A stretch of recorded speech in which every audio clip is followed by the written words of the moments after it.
primary, revolutionary, military, apothecary, primary, revolutionary. Oh, hi. I didn't see you there. Welcome to Notes to Conductors. What you may have just heard me rehearsing is a phrase that was coined by one of our newest narrators this year, Bill Drakespeare, as we would go under the Craigie drawbridge many a time and oft. Bill Drakespeare had the presence of mind to say that Andrew Craigie was the very model of a primary revolutionary military apothecary, and the phrase stuck. And it began spreading through the narrator class of 2023. What also began spreading through the narrator class of 2023 was a rumor that Andrew Craigie the apothecary and George Washington the general cohabitated in this home, like some sort of a Bert and Ernie or a Tad and Plucky. So I wasn't sure whether or not that was true. I went to the source. I went to the home in Cambridge. And here's what I found out. It's not true, Tad.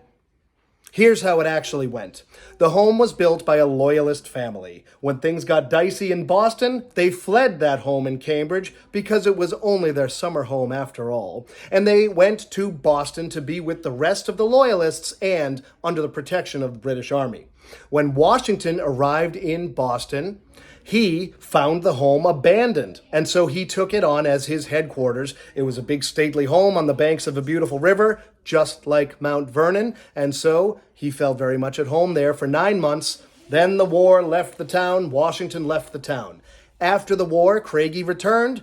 Spoils of war took ownership of the home.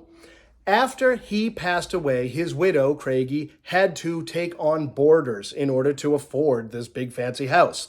One of the people who boarded there during his stint at Harvard was a young Henry Wadsworth Longfellow. He fell in love with the place, and later on when he married Fanny Appleton, the prominent Appleton family purchased the home as a gift to the newlyweds. So that's why the house is now known as the Longfellow House. Now, speaking of Henry Wadsworth Longfellow, I've heard on some practice tours, but also on other real tours for the public, people kind of taking digs at Henry Wadsworth Longfellow for his inaccuracies in the poem Paul Revere's Ride.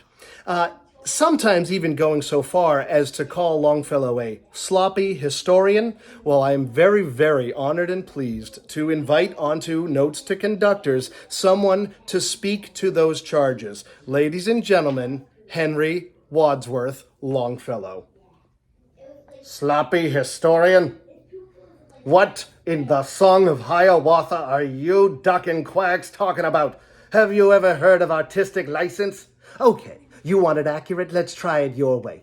1 if by land, and 2 if by brackish Charles River tidal estuary, and it doesn't matter if I make it there or not because I've installed other riders on horseback to spread the word, thus eliminating my role as the central figure of the poem. Very compelling and catchy. Now, let's try it my way, shall we? And as I read these words, I want you to hear the gallop of hooves as the rhythm. Let's put some art in it, folks. Tuck-a-tum, tuck-a-tum, tuck-a-tum.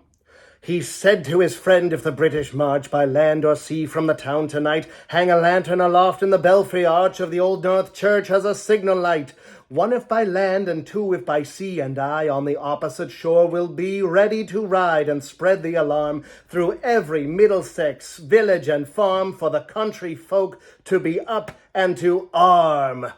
Now that's what I call a sick rhyme that can rally the Union Army in the Civil War. If I knew what a mic was, I would drop it.